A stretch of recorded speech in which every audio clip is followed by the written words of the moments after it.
It's just a pleasure to serve my country. First of all, I'd like to bite off of Susanna's joke. There's no animal testing in this story. And second of all, I'd like to thank Ben and Scott for giving me the all-important bridge between the first three and the last three. It's a remarkable responsibility for someone who's never done this before. Thank you, guys. Finally! So when I left the PhD program at Hopkins, I took with me three major things.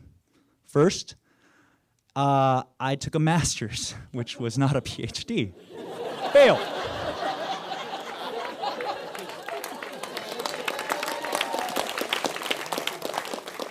Second, I took with me a hatred of laboratory bench work. I cringe at the thought of having to pick up another pipette. And third, I discovered, to my surprise, that I had what some might say is a slight temper. Friends of mine call me a avenging angel. Former friends of mine call me a dick. And I burned a lot of bridges when I left. And a couple other things I left with was a mortgage to a row house in crappy Baltimore. Thanks, Adam. A half a pack a day smoking habit, and a lot of bills, so I needed a job that didn't involve laboratory work. So luckily, someone at Hopkins got me an interview to be a teacher. And so that's when I found myself in front of a skinny man and a fat man doing a mock lesson on Mendelian genetics. The skinny man was the principal of the boys' school responsible for secular studies. The fat man was the chief rabbi. Yes, I was auditioning to be a science teacher at an Orthodox Jewish yeshiva. A perfect fit.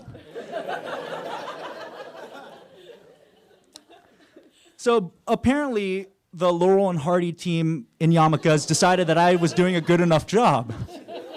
And they offered me the job under one caveat, that if I teach any controversial topics, say evolution, that I would team teach it with a rabbi. Now this gave me pause, okay, because I grew up in a conservative Christian household. My dad's a minister. I was a perfect little Christian. I sang Jesus Loves Me, and I was perfect until I discovered masturbation, which is enough to try any conservative faith. And so I needed a new philosophy to follow. And I chose science. When I first discovered Darwin's elegant theory, I took to it like a person who quits cigarettes.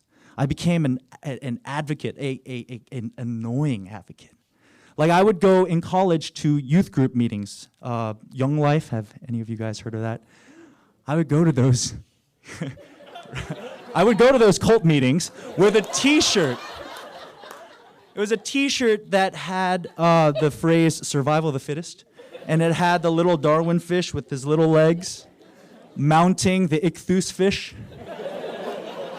I was that guy. So when Principal Laurel offered me the job with that caveat, I should have probably said no, but like I said, I needed money. And money takes away all idealism, right? That first year of teaching at the yeshiva was very difficult. I was one of two science teachers. I was a new teacher. I suffered through horrible troughs of depression and failure. It's a typical story of teaching, I'm sure.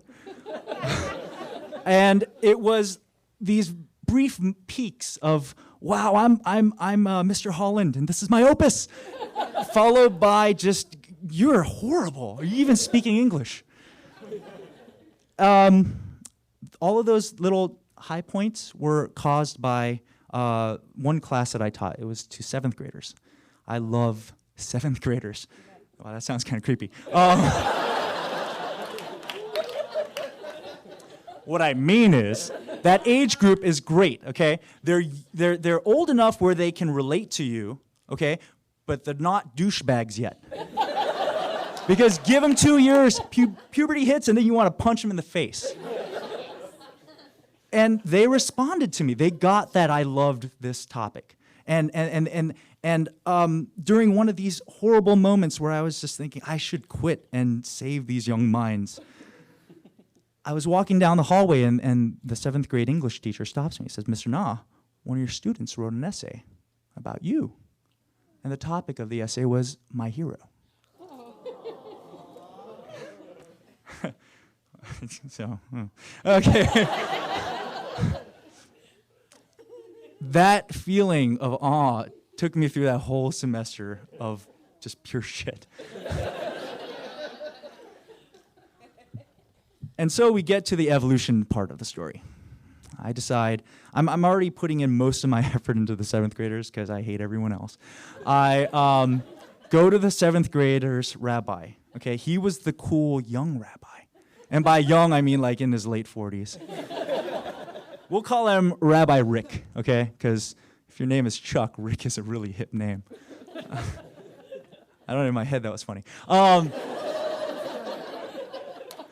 So Rabbi Rick, I go to see him. I say, what do I do? I'm very nervous. I don't want to mess this up. And he says, don't worry. It's fine.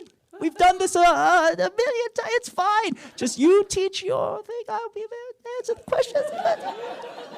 You worry too much. Rabbi Rick had my back. He was my safety net. I could not fail. So I'm in that classroom. I've got a wonderful PowerPoint I'm going to do, and I'm not going to be that guy with the ichthus fucking, right? I'm going to do this respectfully.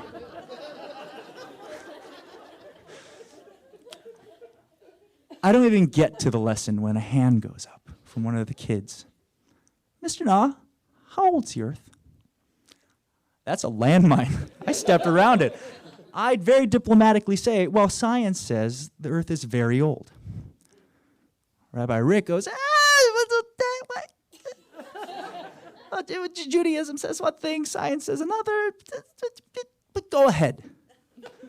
My safety net wasn't really very safe, was he? I'm a little thrown off when another hand goes up, and can't even start. And it's my hero kid. Surely he's not going to mess with me. Did you get that? I just set that up. He says, Mr. Na, are we really evolved from monkeys? Landmine, boom! The flop sweat is just coming down. It's not pretty. I stammer. Some words are coming out. The kids are just smiling at me like, watch this show. Rabbi Rick is just, the theory of evolution. He's air quoting. My respect was a little gnat that he crushed with his air quotes. And the rest of that class, it was question, sweat, go on. Over and over and over again until that class finally mercifully ended and I was far away from the yeshiva, chain smoking. Just thinking, okay, Rabbi, you drew a line in the sand. I'm coming with the big guns tomorrow because I decided to put a slide in, The Ascent of Man. It's that famous picture of a monkey, then a caveman, then a human. Macroevolution, I was going to do it. It didn't matter. The second day was the same verse as the first day. It was just the same thing, except instead of just sweating, I was just a puddle on the ground. It was question puddle.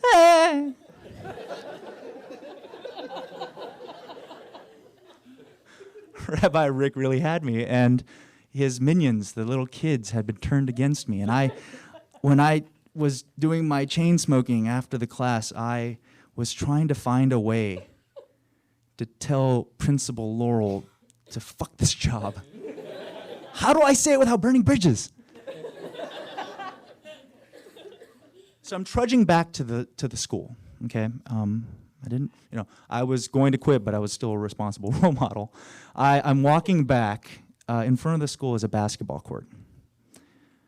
And there in the basketball court were my 7th graders. And they were playing with Rabbi Rick. They're playing basketball. And no longer were they my tormentors, they were the friendly kids that I knew. They're like, Mr. Na, come on, let's play basketball. So I'm out on the court. We're passing the ball, we're shooting the ball, having a good time. He's the cool rabbi, so he has a pretty jumper, right? We're high-fiving the little kids, Rabbi Rick and I, high five. And that night, I went home still employed by the yeshiva. And I thought about it. Rabbi Rick is an instructor, and he's teaching what he needs to teach. Those students are engaged, and they're asking questions. They're doing what they should do. The only one that was failing up there was me.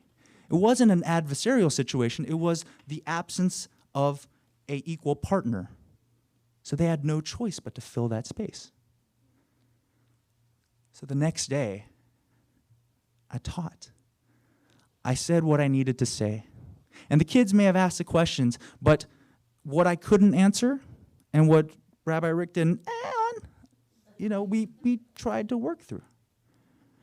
And Rabbi Rick, I actually listened to what he was saying, because at the end of every one of those interruptions, he would say, but go ahead. And I went ahead.